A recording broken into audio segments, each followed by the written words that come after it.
तब कुछ बात करेंगे भेरा की, जहां डीसी की जानिब से खुली कचहरी का इनेकाद किया गया। इस मौके पर शहरियों ने शिकायत के अंबार लगा दिए। मजीद जानते हैं अपने नुमाइंदे नवीद जावेद से। जी बताइएगा।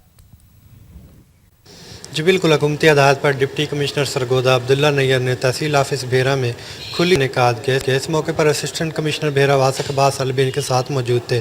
खुली कचहरी में ताजर और मुअज़्ज़िज़ीन शहर भेरा की बड़ी तादाद ने भी शिरकत की।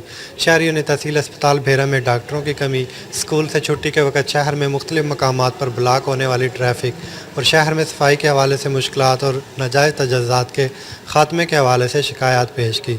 डिप्टी कमिश्नर सरगोदा ने शहरियों के मसाइल सुनने के बाद उनके मसाइल हल करने के अहकामात जारी किए और इस मौके पर उन्होंने कहा कि आवाम को रिलीफ फराहम करने के लिए तमाम असिस्टेंट कमिश्नर्स को मंडियों में बोली के औकात में अपनी हाज़िरी यकीनी बनाने की भी हदायत जारी की गई हैं। डिप्टी कमिश्नर सरगोदा अब्दुल्ला नैयर ने बहुत शुक्रिया नवीद, तमाम सूरत हाल से हमें अपडेट करने के लिए। मजीद बात करें